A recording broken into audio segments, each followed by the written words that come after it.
Friends, I have Sirena Huang, violinist, who just recently won the Indianapolis Violin Competition. And if you live under a rock, if you don't know what this competition is, it's a famous violin competition started by Joseph Gingold. And it's a competition that happens every 4 years. And I have the winner of this competition on the Violin Podcast as my special guest today. Thanks for joining us, Serena. Thanks for having me, Eric. So right before we actually got on the Violin Podcast, just recording this interview, you were talking about how you recently were in Carnegie Hall, just like watching the Berlin Philharmonic perform their recent concert tour around the U.S., and you got to actually reconnect with one of the jury members, which so happens to be the concertmaster of the Berlin Philharmonic. Can you share with us that experience?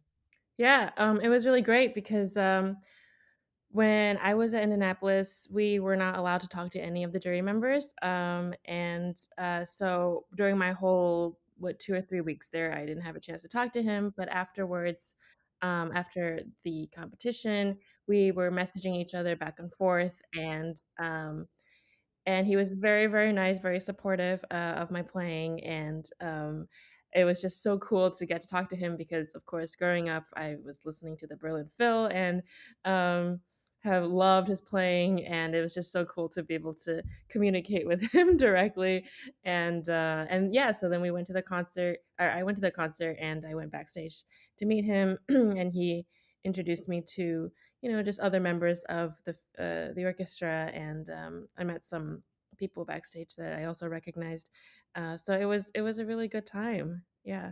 So I want you to talk us through the whole process of you deciding to actually participate in the competition to all the way, you getting into the final round. And we'll talk about some of the repertoire that you performed in each stage of the Sure. round. So talk us through the decision that led you to compete in this competition, because you have done competitions in the past, right?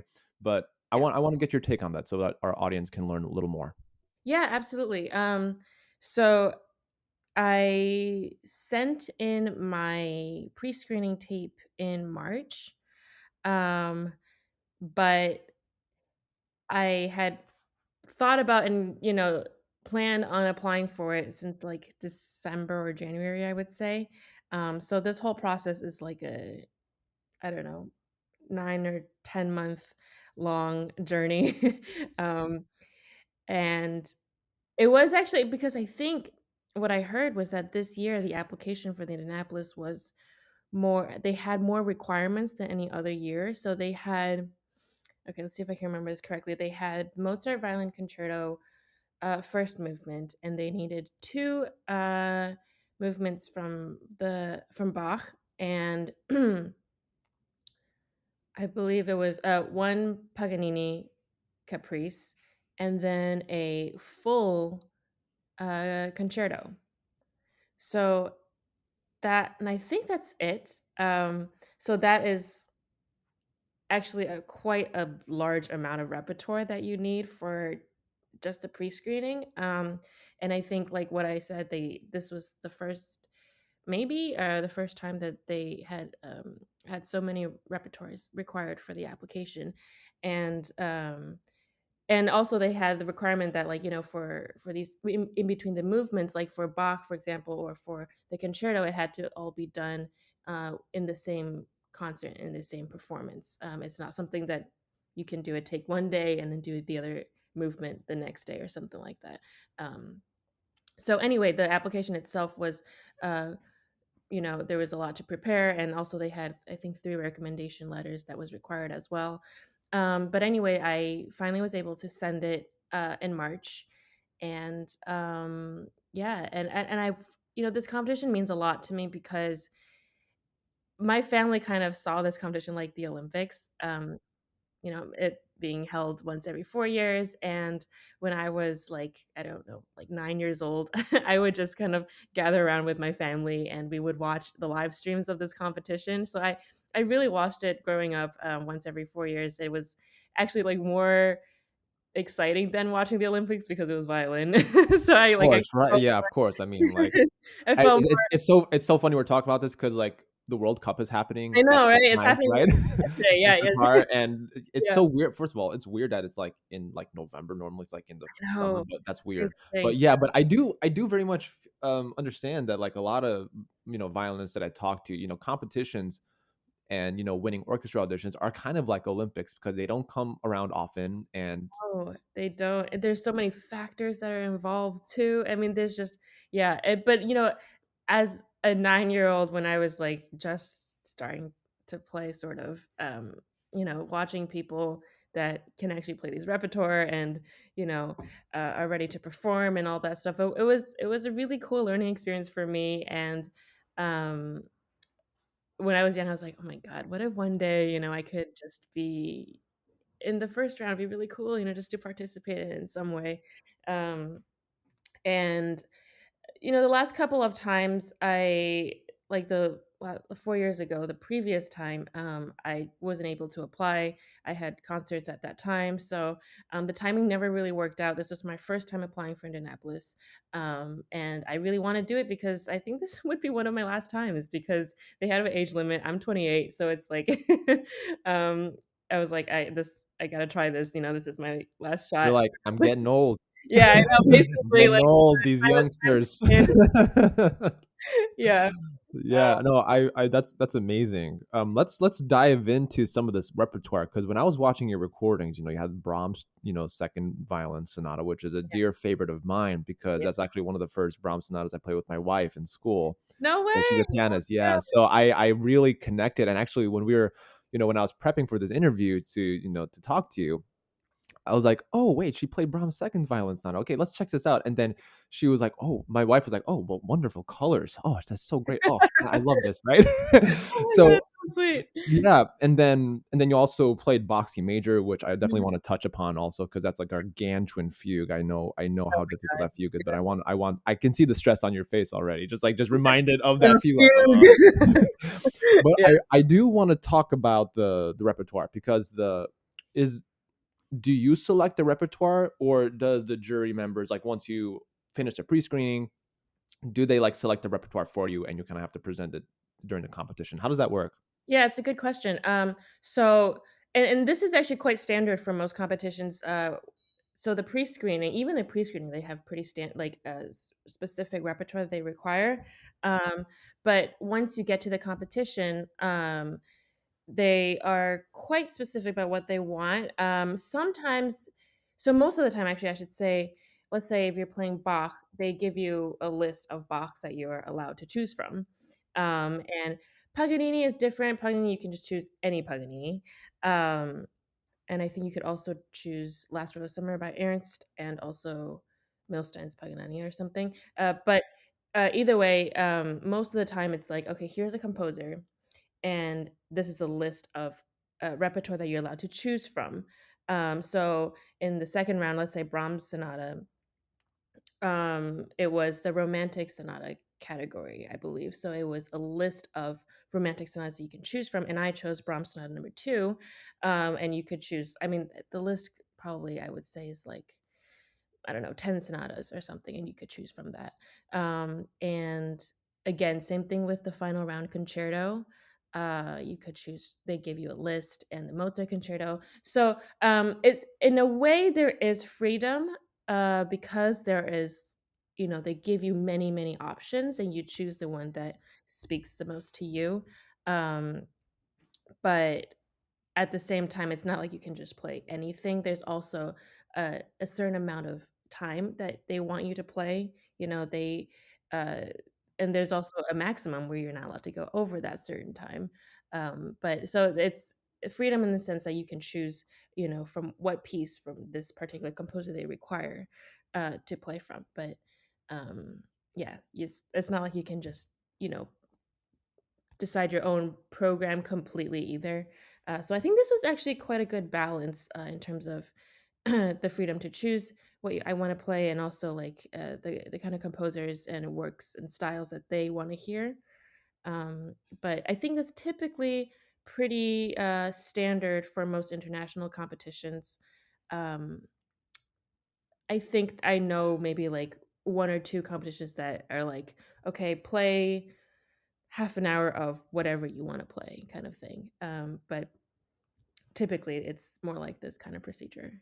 Yeah. Yeah, so there's definitely certain parameters to the competition. It's not Yeah. like, you're kind of like out in limbo. You have to kind of choose whatever. I kind of like that. You have the Yeah. options. You're given the list. This is what the jury wants to hear in this competition, and then you said 10 sonatas. So that's a healthy selection of like what Oh, you yeah. can do. It's not Yeah. like three or four and everybody has to play the same thing. You No, have no, not at which all. which I which I appreciate because it's not so much about like the technical ability and like trying to micromanage the musicality of like one or two specific sonatas that the competition finalists choose. It's like, Right. okay, yeah, I have options, which is really nice. Yeah, exactly. And also they talk about remember Jamie Laredo when he's the head of the jury, he was talking about they chose this repertoire because they want to see different sides of you as a musician.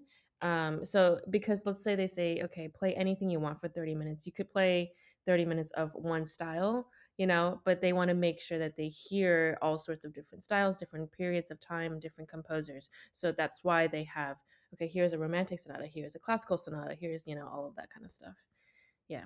That's awesome. And I want to dive into, we just talked about Brahms, but you Mhm. also, we have the three Bs that you perform: Yep, Beethoven that's sonata you maybe. perform, the Brahms, and then the Bach, right? And So, Bartok. and Bart, okay, yes, of course, yeah, of course, the Bartok, yeah. So four Bs. Yeah, there you go. That was probably not a conscious decision, right? Well, I used to when I was young, I was always like talking about like the 4B composers, and these were the four. So I guess it's not really a conscious decision, but these are like my favorite composers. Of So course, yeah. yeah. I want to dive into this Bach C major Yeah, because yeah, normally on most competitions they don't require you to perform the entire sonata. They normally, as like if it's a sonata, it's just like the first movement and then the fugue, And for those of you who are not familiar with the Bach sonatas and partitas, highly recommend that you listen to them. I know we have some beginners who listen on the Violin Podcast, some amateurs, and also some professional violinists and teachers. yeah, But the boxing major is very dear to me because um, I remember back in school, my teacher told me, "You're going to memorize this C major fugue. You have a good memory, you're going to perform it." I go, "Wait, it's like 7, 8 pages long. What are you talking about?" Right? yeah. Oh my And, god. I know how difficult it is. So, and not to mention, if I read correctly, you also had COVID during the Yeah, pandemic. Not the pandemic, but during the competition. yeah. So you played the boxing Yeah. major with COVID and recovering from COVID. So talk us through what was going on when you found out you got the test result of COVID and you have to perform this competition. Not to mention this fugue, which is just a Giant. gargantuan movement. Yeah, No. Um, it was I mean, this whole journey was just so crazy. So I never got COVID this entire time when this whole pandemic started. And the first time I get it would be opening ceremony day of Indianapolis, of course. Um, yeah. And I mean, I don't know. Probably got it at the airport or something, even though I was wearing my mask and being cautious the whole time. You just don't know with these things. But anyway, um yeah, the day before I tested, I started getting, like, a scratchy throat, and I was like, "Well, maybe it's because I had spicy food the day before," and I was like, "There's yeah, probably that's what happened." Just it didn't even cross my mind that this could be a possibility because I know I was being cautious, and I don't know, just I haven't gotten it at all, so I just didn't think about it, and then on opening ceremony day, we all because there was supposed to be, like, a nice gala and we were all supposed to get dressed up and go and have a nice dinner with everyone, but and early that day I was supposed to rehearse with my pianist. This was on a Friday, and first round begins on Sunday and goes all the way to Wednesday, just to give you a little bit of a reference. And on Friday I was like, "Wait, I felt really warm last night, and I think I might like, my temperature probably rose." So I was like, "Let me just double check." So I took the COVID test and yeah, lo and behold, it was positive, and I freaked out. I mean, the first thought that came to my mind was whether or not I just have to go home now because, there's yeah, I just my worst nightmare would be like, okay, I had prepared like 9 months for this competition and I get COVID and then I have to go home.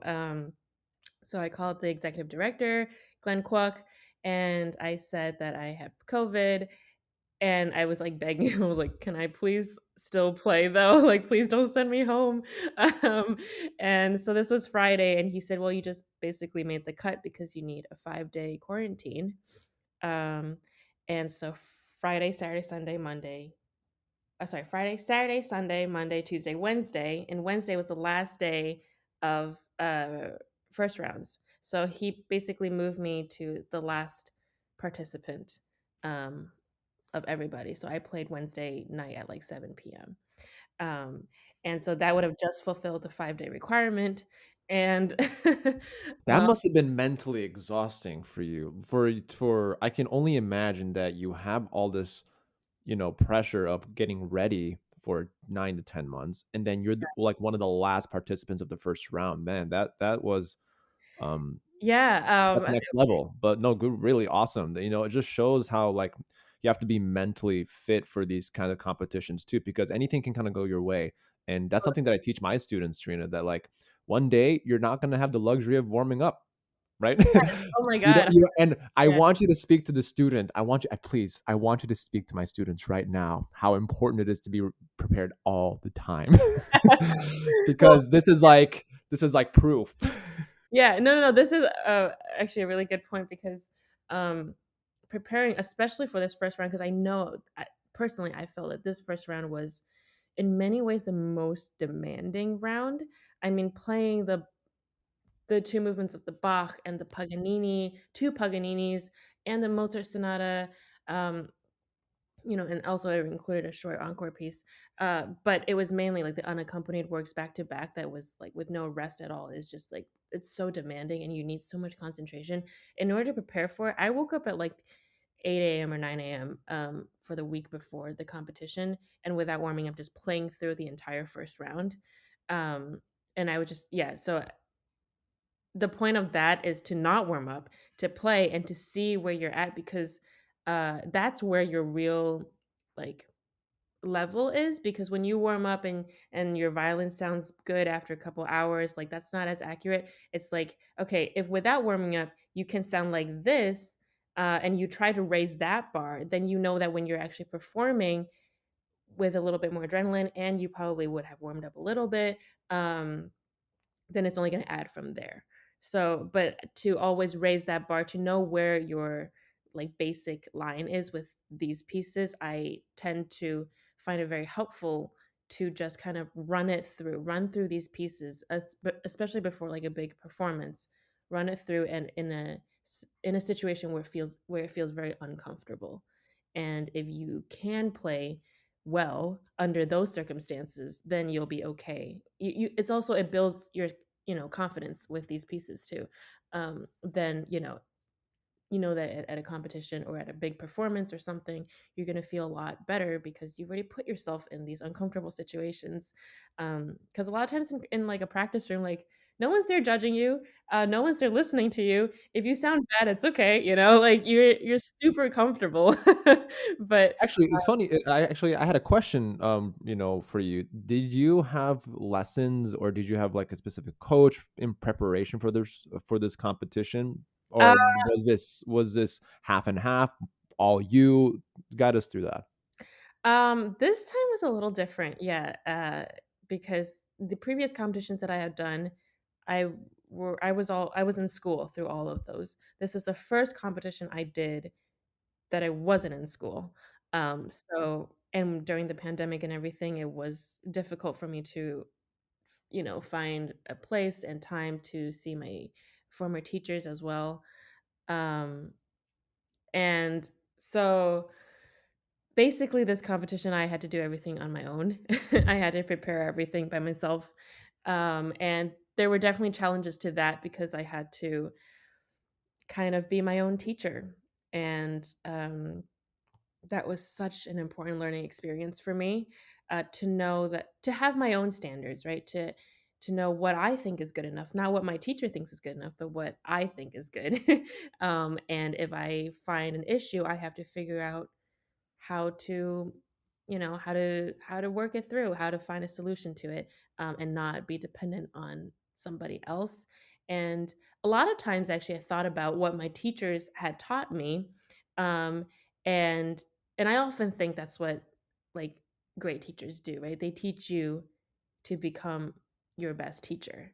And I think my teachers had given me so many tips and tools and ways of looking at music in a way that when I was on my own, I kind of put all of those uh, ideas and thoughts and tools and techniques into my mind, and I kind of picked and choose. I was like, wait, I remember when we worked on this in, I don't know, in a Mendelssohn concerto, and then I was like, I'm going to apply it for this. So I was kind of putting all of this knowledge that I learned from school together and making it my own.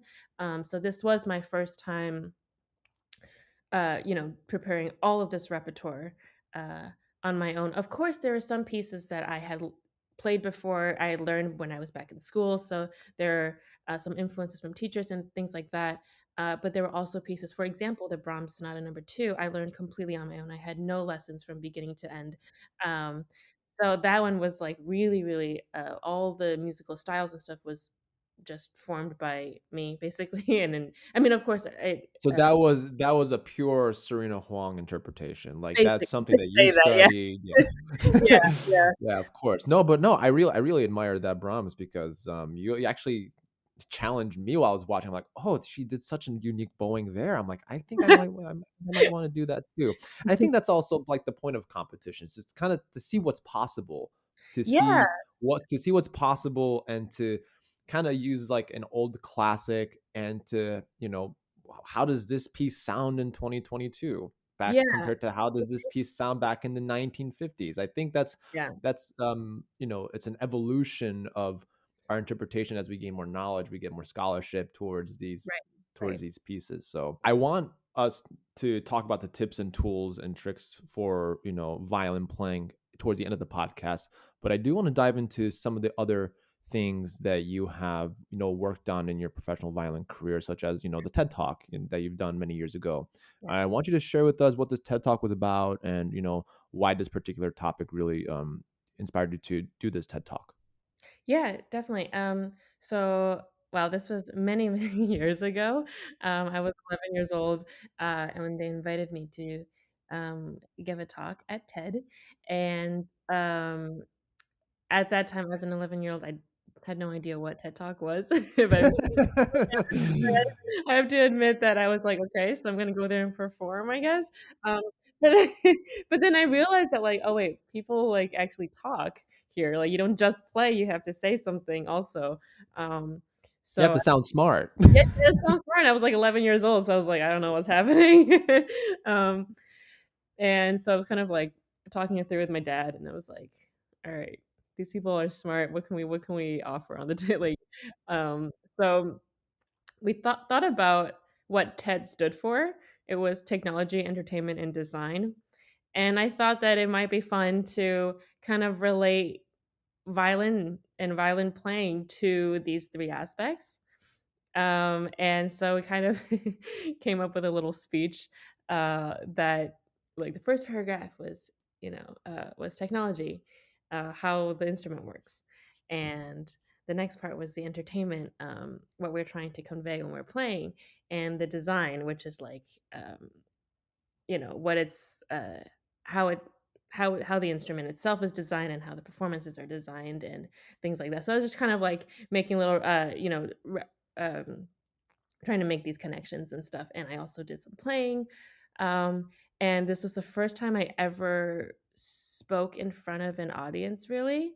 And I had I had no skills with public speaking whatsoever. But I will say, when I got on stage and there was like, I don't know, 1,500 people in the audience. That's intimidating for an 11-year-old. Yeah, I was like about to pee my pants. Like I was like, "What is happening? No one told me this is what I signed up for." Oh my gosh. Um, That's so intimidating for an 11-year-old. yeah, Yeah. but at the same time, like, I remember after, like, I felt okay playing in front of all these people, but then I got worried about speaking in front of these people because I didn't have that experience. But I remember after my first piece, people were like cheering, and I was like, "Wait, they like me." And then I got like super excited, and I kind of like forgot that I was like, you know, gonna be talking to all these people. So anyway, it became actually a really fun experience, and I ended up not feeling nervous a couple minutes in, which is good. But and I was so surprised by how many views this video ended up having after I did it. Because to me, it was just like I was just doing a performance and I had to talk, but I didn't think about like the setting or like what I was, performing on, like this, like what TED Talk really meant. But because I mean, I was 11 years old, but I did also attend some other talks that year before my turn. Like I went to Al Gore's talk about global warming. Oh yeah, that's a classic one. I was there in the audience, like Whoa. probably like question marks all over my mind, but it's still like I was like, wait, that's Al Gore. That's crazy. Yeah. So anyway, I did attend some of the talks and stuff. But yeah, it was kind No, that no, you touched upon like a lot of things that oftentimes musicians forget or don't want to do, like public speaking. yeah, I find myself doing a lot more public speaking, especially like, having so many students, you're talking to with parents, you have to make sure you present yourself, with knowledge, and you have to know right, the piece. And I always, I mentioned that to my students, that you have to be able to understand where this composer is coming from, like at right, least know the basics of like where he or she was born, where in the world was this composer located, at least like those basic minimums. Because what's so great about music is that music and music history really tie in together, and that's something I'm passionate about. My wife is a theory person. I remember doing like Schenkerian analysis oh and yeah, like in grad school, and it's just like she's the one to do that, but I thrived in like my Mozart, Haydn, and Beethoven seminar. That was my oh, okay, thing. okay, I gotcha. Yeah, Nice. so that was my thing. So I always talk about, and embarrassingly, when teachers ask when students ask me, oh, can you teach me like like what the chords, I'm like, I can do like the basics. Yeah, yeah, I yeah. can That's teach you the what like a same thing half on note that is. too. Like Yeah, five, and then like you have like these students who are like, during the why phase, like why yeah, is this, yeah, why yeah. is that, I'm like, I need like an hour to explain this concept before I do that concept. It's like you're like scared and cringing every time they say why. Like, don't ask why for this one. I don't know this one, but Yeah, like I'm sweating a little bit, yeah, like I'm yeah, texting my wife, what do I do? yeah. That's But so funny. no, it's fun. Do you teach at all outside of your performance engagements, or you're Um, well, strictly performing? normally for concerts that I've been doing, they also schedule master classes. And Oh, so nice. Okay. I've been doing that quite a bit in the last couple of years, and I have given some private lessons, but not like a regular studio that I normally do. And I'm well aware that masterclass teaching is completely different from private lessons teaching. Like I just thinking about I mean private lesson teaching is so difficult. Masterclass, I can just like, okay, here's point 1, 2, 3, work on it yourself. Bye. Like, Okay, thanks. Bye. yeah, Right? yeah. It's like I don't know, half an hour per person, just say whatever, and they leave, and they have a good life. Well, it's But not whatever. It's just it's Serena Huang's advice. It's yeah, valuable I advice. can just Give kind of yourself some throw whatever credit. at them. You like for and for private lesson teachers, like you actually have to work through these issues, and it's in a long period of time and have a good plan for your students and things like that. I just admire you guys so much for doing it. Um, that's something that takes a lot of experience, I'm sure. So yeah, I feel like 50% of it is actual teaching. I feel like 50% of it is actually just like managing how the student feels on a particular day, and how to yeah, manage where they are in life, and try to continue encouraging them. Some years are rougher than others, and some days and some pieces are rougher than others, as I'm sure right? And I think all of us as teachers try to cater to the needs of the student. And I think right, that's really important for us as teachers, and for any teacher who's listening to the Violin Podcast right now. I know we have to continue to be reminded, especially in, in this crazy world that we live in, right? I think it's always nice to be reminded that, like, oh, this student, however old, like my youngest is 5, right? Like she's a pre-twinkler, and yeah, she doesn't know what's going on in the world. But like I know that I can teach her, like, you know, having a bendy pinky makes a beautiful twinkle sound, yeah, right? yeah, So it's like yeah, basics, right? Yeah. And but I do want to dive into now like some of your philosophies to, you know, the violin, your approach to the violin, how you practice, and how does Serena Huang practice, you know, like what are some of the things that you have done in the past, or something that you're like actually changing as you get older? Like Yeah. tell us about that.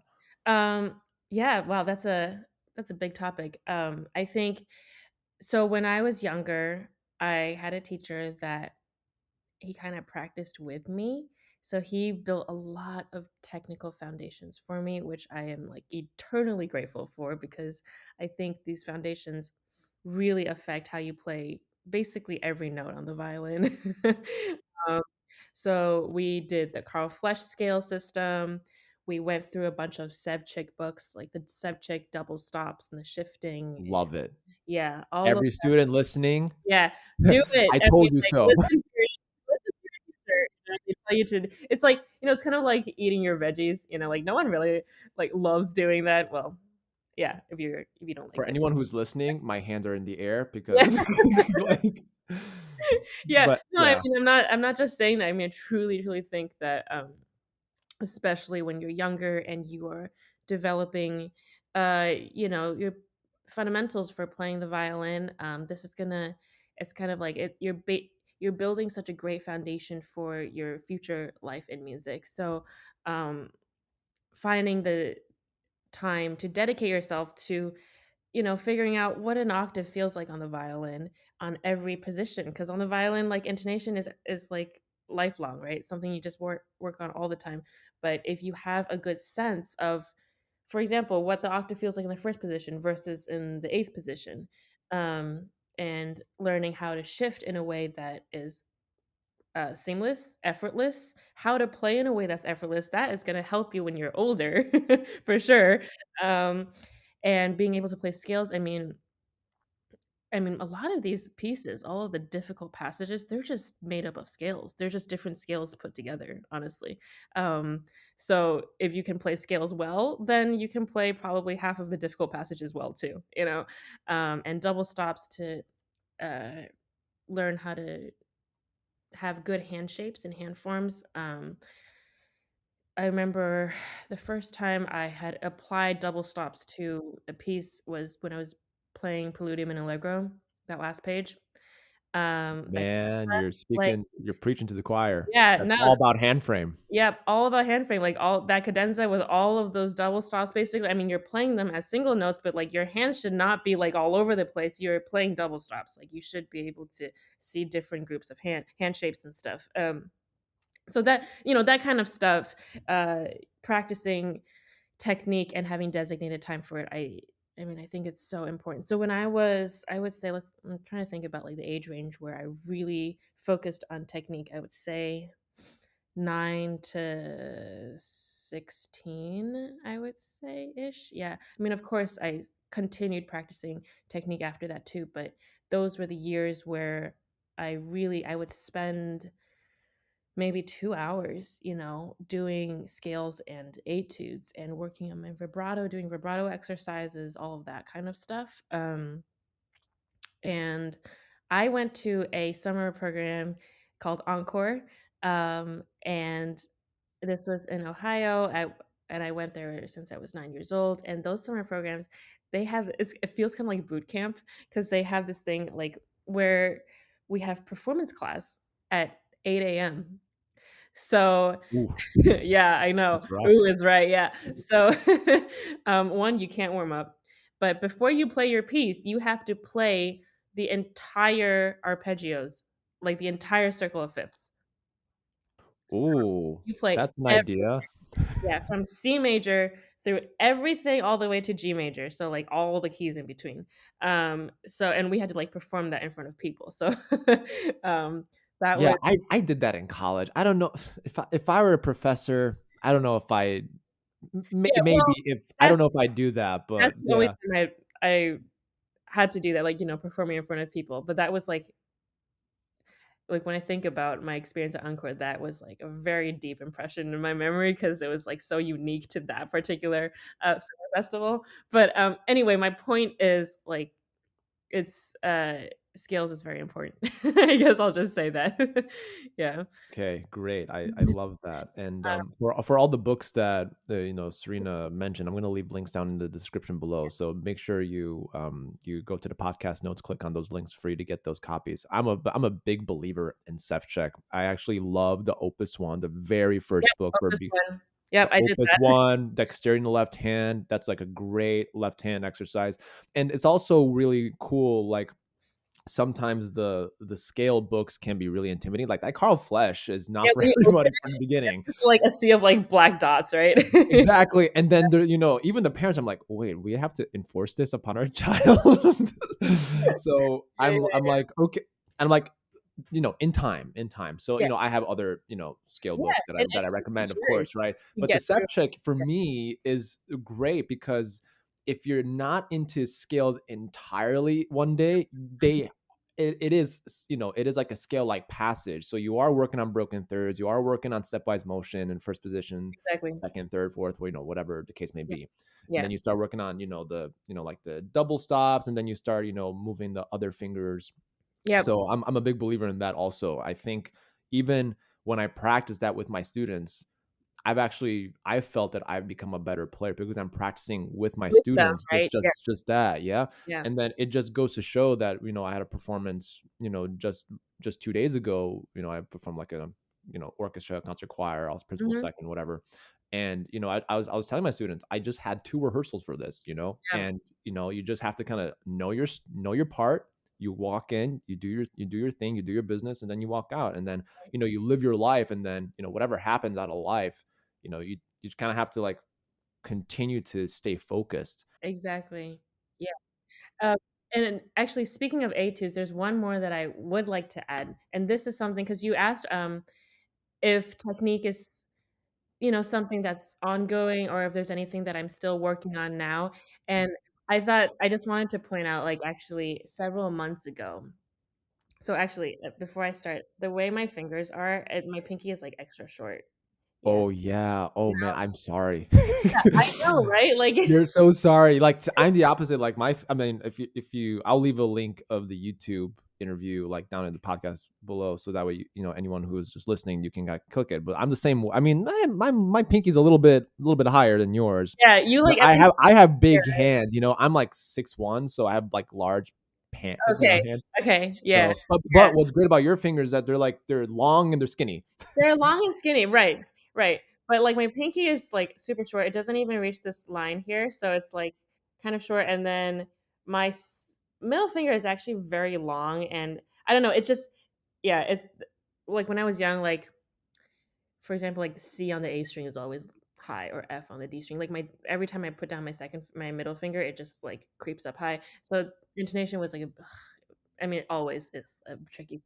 Yeah, I know. All musicians can say that. I mean, all string players, I mean. But, anyway, my point is, just several months ago, I was like, "Okay, I gotta do something about this pinky," because I have I had this, like, bad habit where that whenever there was, like, a high note, an important note, I would use my 3rd finger to go for it, to add that nice vibrato and, really milk it and things like that. That extra juice, a finger pad, just Yeah, like gives it that exactly, extra like, I thing. need that, right? But I was also thinking, like, wouldn't it be nice if I could just play these notes with my pinky so that I could still stay informed? Like, because if I have to play a high note with this, then I'm basically my hand shape is like this, right? I'm stretching, and this would be so much more comfortable. So then I found this, pinky exercise by Gavrilov, and I don't know if you're familiar with it, and I can send it to you if you wanna link it later. There are 6 pinky exercises in that set, and, basically, I would just really go for it. I would play through all 6 exercises, and that takes about, between 15 to 20 minutes to play through it. And it's basically the whole exercise, it's like you're practicing pinky independency and strength, and you're playing scales with, like, 3, 4, 3, 4, 3, 4, 3, 4, like, that kind of stuff. And after you play through all of it, you realize, like, this muscle right here, it's very sore. Oh yeah, Yeah, like, yeah, if I super sore. you compared to like Yeah, yeah, this yeah. hand is like You It's know, it's like you're really like body it's like you're bodybuilding, lifting with your left hand, and I actually basically, it's funny we're talking about this because I emphasize that, like, one day when you're practicing that pinky, you know, the fourth finger, you're gonna have a lot of more muscle here. I mean, you look at, like, Yu Wang's hand, and you see, like, the massive muscle that comes out of yeah, her pinky. It's like, no. wow. Yeah, I Yeah. know. It really is like bodybuilder fingers, I know. Um, yeah, totally. So, and after doing that for about a year now, I would or yeah, about a year, I would say it's helped me tremendously in the sense that my hands are so much more relaxed because in my pieces now, my fourth finger is so much more just it's just a lot stronger. And even even if it's not like a high note, but even if it's just like a fast run or something, I feel like my other fingers can relax a little more now that we're sharing the load, right? With the pinky, everything is evenly balanced. My hand is more balanced. My vibrato is a lot more is looser, and that it helps in so many ways, and also it just feels so much more effortless. And I think with violin technique, you should always go for whatever feels more effortless. That's always the better route to go. Um, So, I wanna add on top of that, you yeah. know, not to kinda, like, you know, put an asterisk, but, like, you there of course, when someone say to play with 0 tension, that's also not possible, right? There Oh, will be yeah. some sort of tension, right? But, I mean, the idea behind, I guess, you know, correct me if I'm wrong, but the idea behind what you're saying is, like, make the extra effort to prepare that pinky, so when you just have a lot more variety, more options when you're so that way the technique and the musicality can really be in sync, so you're not, like, Totally. suffering one from the other. Right, you don't ever want the technique to keep you from expressing something musically. You actually want the technique to be your best tool to express all of these things. And for me personally, this might not be true for everybody, but for me, because my pinky is short and weak, strengthening that put my hand in balance. I could do so many more things.